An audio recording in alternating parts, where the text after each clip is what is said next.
Hello, and welcome to another episode of Thrive Like a Parent podcast. Today, I am talking about transitions and the crucial role they play with our children, but I'm also going to talk about how important they are for adults because a brain is a brain is a brain. And if you can understand the lens of either one, you'll be able to see it that much more on yourself or with your children, and then be able to have the tools to support those transitions, which I promise I will talk about today.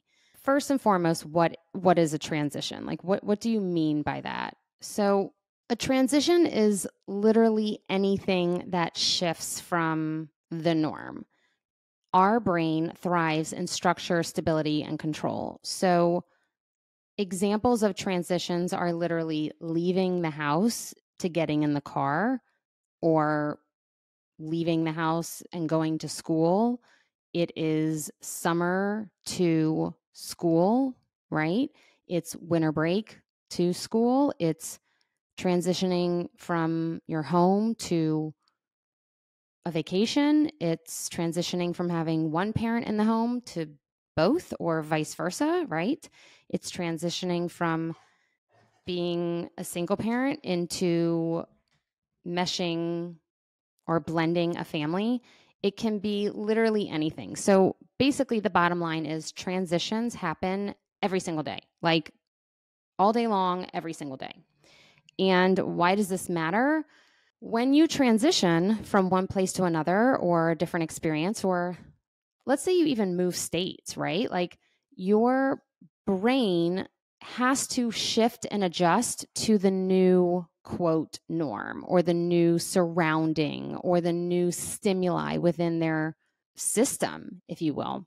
I don't necessarily feel that we as parents recognize that and understand that for ourselves, as well as we have the awareness when our children are struggling with transitions. And as you know, I give so many examples to try and help you be like, oh my gosh, yes, that's me. Oh my gosh, yes, that's me. So that you can feel tiny bits and parts and pieces of like, okay, now I understand what I'm going through. A transition could literally be you walking in the door from coming home from work. And there's totally different stimuli when you're at work versus your kids running at you when you get home, right? So in order to be able to support those transitions, you first must become aware of those transitions. Now, transitions affect us in many different ways and for a plethora of different times. It could literally be 5 minutes up to weeks. Oftentimes, we look at our child and think this is just their behavior, and we need to stop that behavior, or we need to nip it in the bud, or we need to move on, or we like stop crying, or all the different things, right? I had an example many, many, many years ago of a parent I was speaking to, and she had twins, and her twins would even struggle to get out of the car at a playground where there were other children waiting to have a play date with them, and they would just cry and cry and cry and cry and cry. And she was like, I don't understand. Like, they wanted to go to the park. Like, they wanted this play date. They wanted to see their friend. Why can't they get out of the car? Well, their nervous system is literally saying, alert, alert, something is different here. This may not feel safe. I may feel uncomfortable, and I don't understand or know these surroundings. It is the range of behaviors or range of reaction, if you will, right? I prefer to say behavior, but it is like that reaction of why are they crying in the car? Like their friends are waiting for them to play on the playground. Like, I don't understand this. It is a range of reactions which we need to gauge and understand so that we can help support either our brains as adults or our children's brains, so that when they get older, they understand this much better. And then they can support themselves, right? So if your child is sitting in the car, not wanting to go into the birthday party or not wanting to get out to go play on the playground, instead of us being like, this is ridiculous, just get out the car. I know you might be exhausted, but Instead, we need to say, okay, what is different here? And collecting that data of, does my child or do I struggle with transitions? And if I do, or if they do, I need to become aware of this. And I need to see that that is something that is really hard for their brain. And we need to support them through that.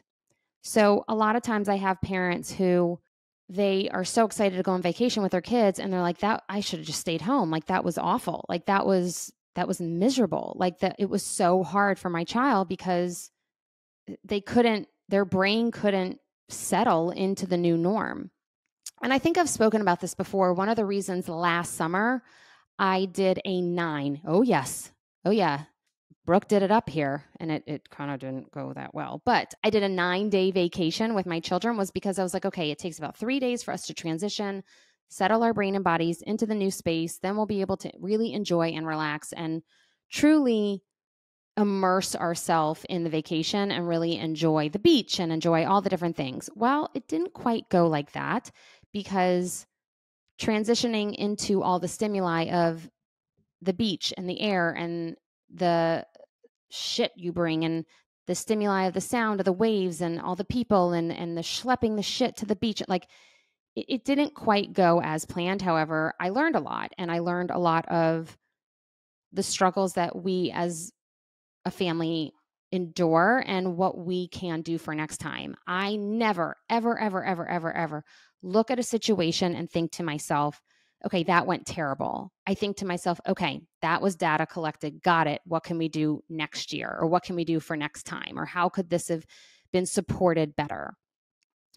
I also have families who their kiddos literally struggle to leave the house. They're melting down, they're struggling, they don't want to go into the birthday party. Maybe they're melting down at the birthday party, and we have no idea why. Maybe you're going into social settings, maybe you're going into a social experience and networking something or other, and you're like, oh my gosh, I'm so uncomfortable. I can't wait to get home. But you have no earthly idea why. It's because your brain and your body's like, I don't want this stimuli.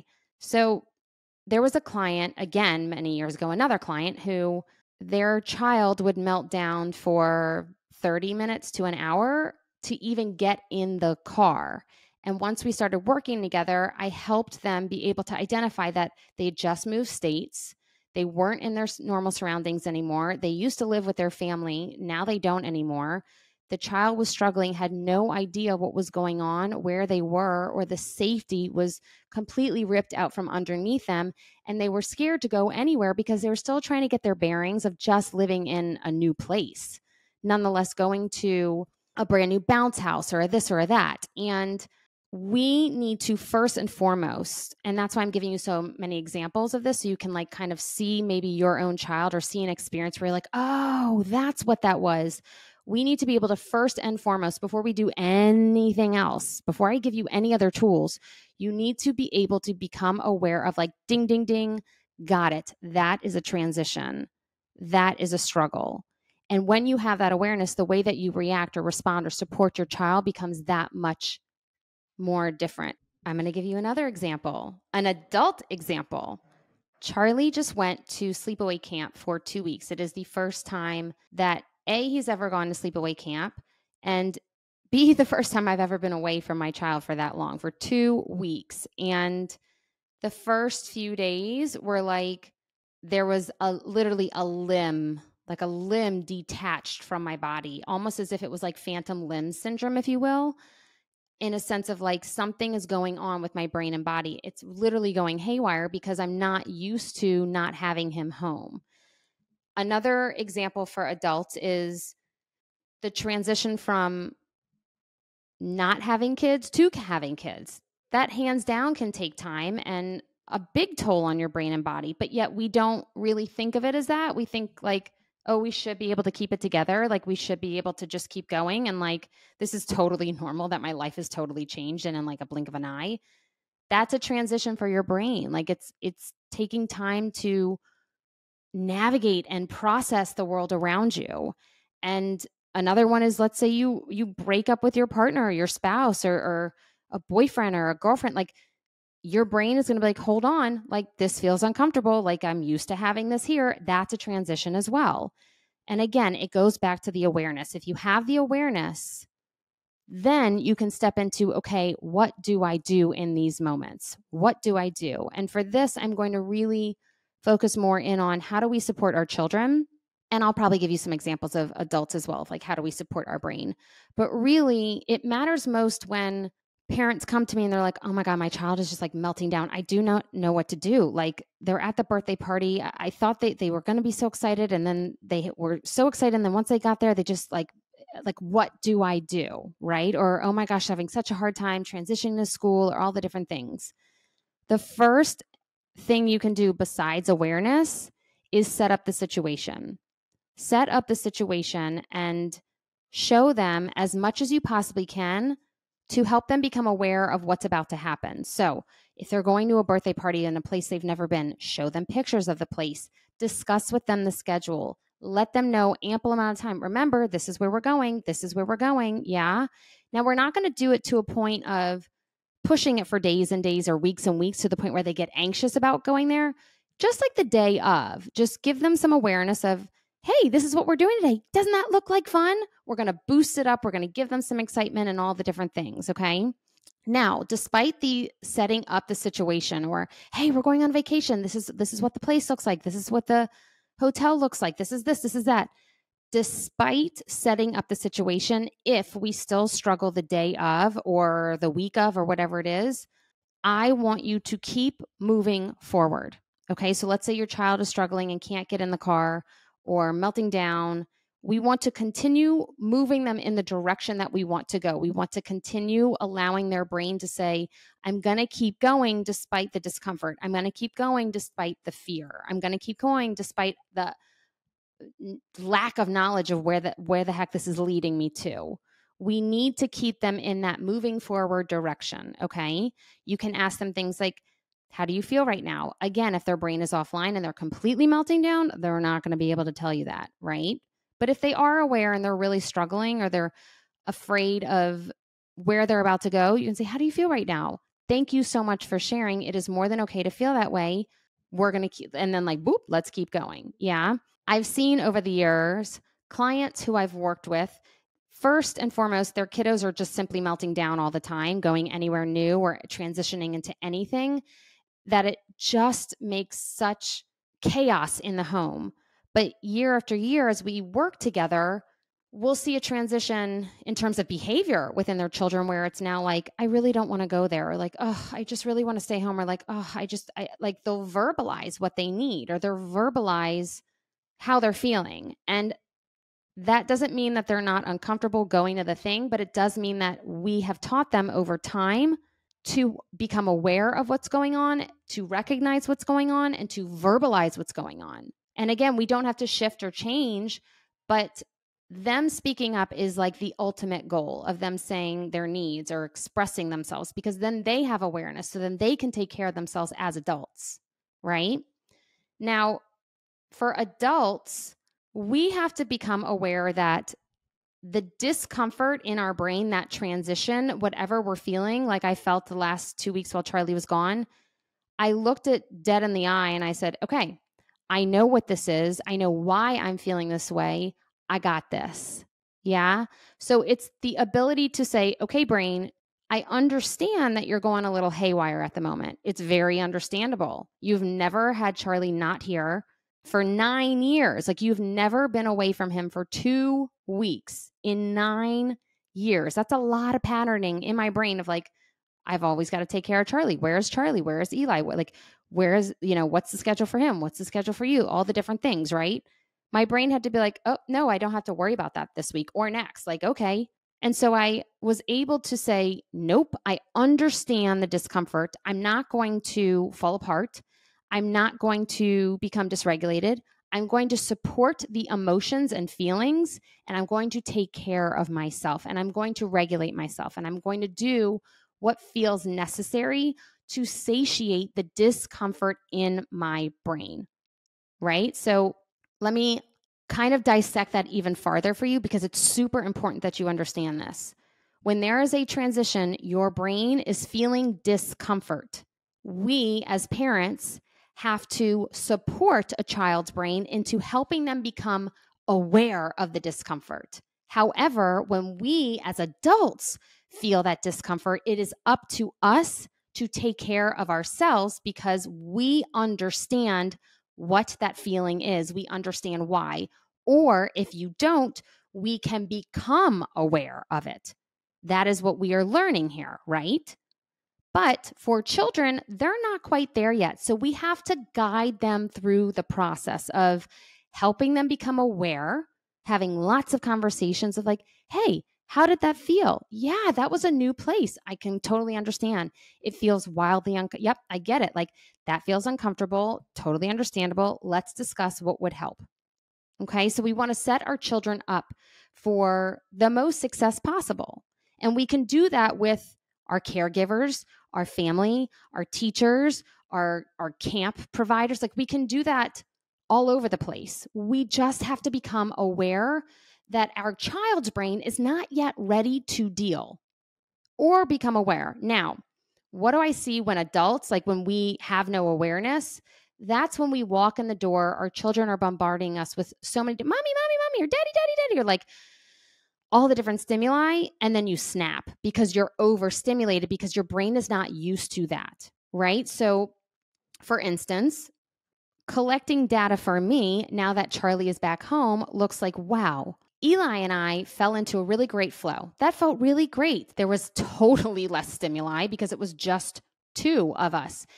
Eli is for sure my subdued, chill dude. He that's just his nature.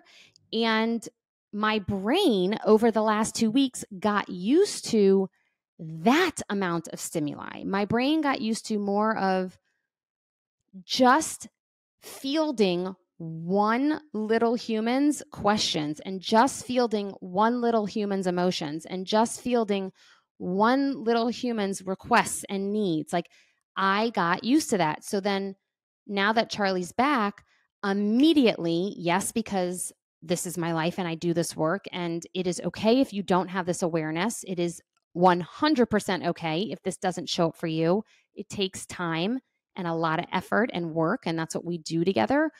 But immediately I could say, wow, I can feel, like I can literally feel the difference of my revved engine of that like emotional and sensory dysregulation coming up. I can feel it. I'm a little bit more heightened because now I've got two mouths talking to me and two humans requesting needs and two humans to make sure are safe in a parking lot or to make sure that they're fed or to make like now I've got, I've duplicated the stimuli, right? I had one, now I've got two, right? So now my brain is transitioning back into, okay, I see that this is more and I know that I can support my brain and I know that I can take care of myself.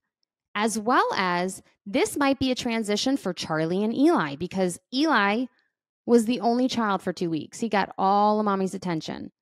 And now Charlie's home and he's like, mommy, mommy, mommy, mommy, I'm so glad to be home. Charlie was just at summer camp and having a blast. That was a completely different experience than what it is at home. And so it's going to take his brain some time to kind of get back in the rhythm and understand even maybe some of the boundaries of like how it works around here versus camp. Same with Eli, like, oh, wait, now I have to share the mic. Like, oh, And so that again is that co-regulation piece of how we do that together. And the time that it takes, it varies. It varies of how old your child is. It varies of how big the transition is. And I've spoken this over and over and over. And I say this a lot because I really, really do want you to collect data in terms of, okay, why is my child having a hard time with transitions? I want you to look back. I want you to see what's going on in the last week or two, maybe even the last month.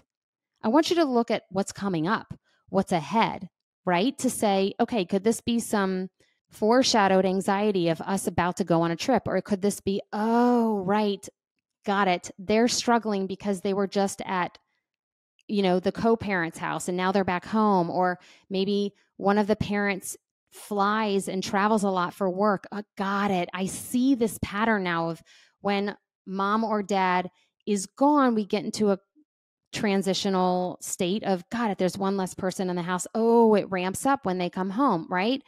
The awareness of what happens before, what happens after, collecting that data is key. Key to find patterns, literally to find those patterns. And then once you find the patterns, you can support the patterns. And as a reminder, threes, right?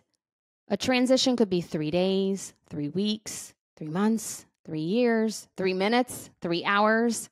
Go by threes and really lean into that and check in of like, okay, how did my body feel today versus tomorrow versus the next day? Oh, wow. And allowing that time to pass will give your brain and body and your child's brain and body time to adjust. Now, I want to say one other side note here of I can just imagine the questions stewing in your brain of, so what happens if I bring my child, like you told me to push, keep going, push forward. But what happens if I bring my child to the birthday party? They're still melting down and they're not really engaging with the kids there. They've made it, they've done their deal, but they're like begging to go home. If they have successfully completed the task in some form or another, or you get them out of the car for the play date, but then maybe it's time to see that, they've gone as far as they can, it is okay to be done. It is okay to say, okay, we've pushed as much as we can. It's time to be done. Even if your child comes up to you and they're like, I think I'm ready to go. Listen to that. They're verbalizing something rather than melting down. Listen to their verbal cues, right? And again, if they're the one crying in the car, not ready to get out to the playground, I want you to push in terms of keep moving forward when you must. Get them in the car, go to the park, get them in the car, go to school, get them in the classroom, right? Maybe you need to get to work. So you have to keep pushing forward.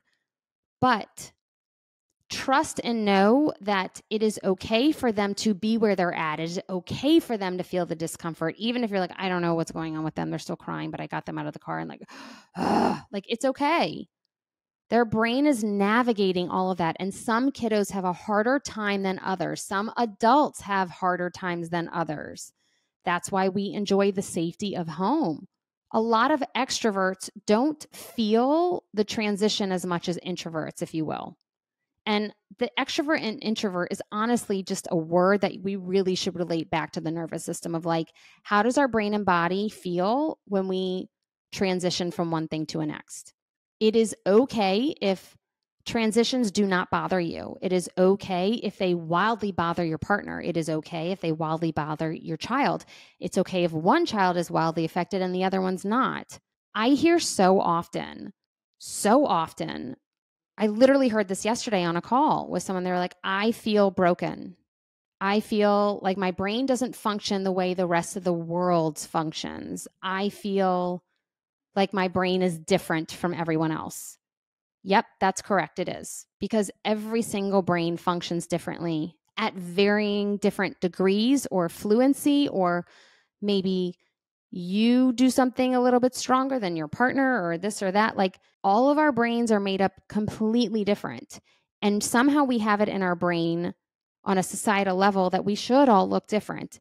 I mean, don't even get me started on diagnosing and all the different things, because it puts a label of quote disorder, right? What if it's just okay to understand how your brain functions? That doesn't mean that it's neurodivergent or disordered or broken, or it's not anything except knowledge and awareness.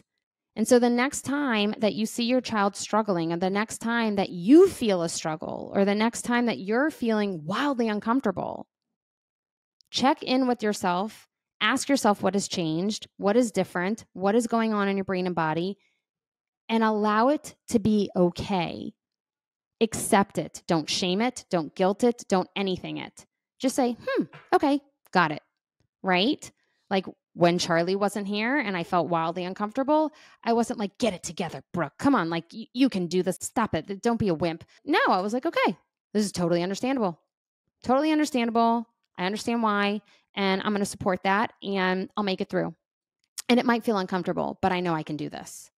I know I can do hard things. I know I can do uncomfortable things. And that's what we want to teach our children. And so the next time you walk into your house and you recognize you're wildly overstimulated because of that transition, ask yourself, how do I feel and what do I need? Maybe you need to go in your closet and take some deep breaths. Maybe you need to ask your partner, hey, I think I need to just take a walk around the block really quickly. Or you request your needs with your children. You say, hi, I love you so much. I'm so happy to be home. I just need a moment. I love you so I'll play with you in 2 seconds, right? Not 2 seconds, but give yourself a few minutes. Yeah. It is okay to feel all these things. It is okay to become aware of them. And I think I've said the word aware 9,000 times in this podcast episode, but that's the truth. That is hands down where it starts, is collect the data. Because from the data, you can know, okay, my child really struggled when I went to the playground the other day. And so if I set up the situation, they may struggle. It doesn't mean just because I'm doing what Brooke says, it may not mean that it miraculously changes everything, but I'm working towards a goal of allowing them to feel safe in an uncomfortable situation. And let's see what happens this time. Okay, maybe that helped a little bit, but they definitely struggled a little bit. So maybe I can talk them through it a little bit more of like, okay, we're almost there. Okay.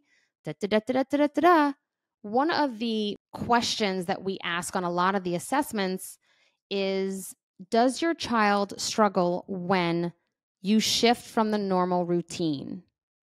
And that is a question when we are looking at a diagnosis of ADD, when we're looking at a diagnosis of autism, when we're looking at sensory processing disorder. Like, there's many different reasons why we ask that. But it is understandable, no matter diagnosis or not, struggle or not, it's understandable that you may feel discomfort when there's a shift from the normal routine because your brain is trying to figure it out. And that is okay. That is 1000% okay to feel the discomfort. Yeah. And what happens and how we get dysregulated is we ignore the awareness and we push and push and put, no, this feels uncomfortable. Keep going. Like, find something, satiate, emotionally eat, drink, this, that. Like, we don't even recognize. So when you become aware, it's that much more evident that you have the capacity and the power to support your own brain rather than ignore it and move through it in a very unhealthy way. I know that understanding, becoming aware, and hearing some of these tips and tools doesn't cure or fix the, let's call it, struggles and chaos within your home. I know that. I very much know that. But if you heard my example a while ago of I've worked with a client for years where I see the difference in their child, I need you to trust that every day your child's a day older and you are working towards a goal. And it will not always be like this, just like you finally got your child to sleep through the night, just like you finally got your child to taste, I don't know, a piece of broccoli, or you finally got your child to enjoy school or daycare, or, you know, be able to be held by another human besides yourself, or be able to wean off of, you know, breastfeeding. Like, your child is able to do these things. Might it take a little bit of time? Yes. That is the struggle. That is the piece that we as parents are wanting, that immediacy. But to finally wave the white flag and say, okay, like, this is just where we're at. It's excruciating. There's even some grief in it of like, oh my gosh, like, this is what? Like, you're telling me that, like, there's no cure here? There's support, but we cannot fix. We cannot fix immediately. We have to support over the long haul, and consistency is key. So when you're in that struggle, when you're like, I just want this to end, or when it shows up, or you think it's gone and then it shows up again and it comes back, not all hope is lost, and it is not going to be like this forever. But that does mean that we do need to keep forging forward and supporting our child in exactly where they're at. And it is okay for them to be exactly where they're at, just like it's okay for you. We all have different seasons of our life. Sometimes we feel struggle, sometimes we feel great. Your child's allowed that too. And it's okay to support them simply where they're at, and own the exhaustion and struggles and chaos and all the different things for yourself through it. That is the part of co-regulation, right? Of like, it's okay for them to struggle and it's okay for you to struggle through supporting them through that struggle. So until next time, take care of yourself. XOXO, Dr. B.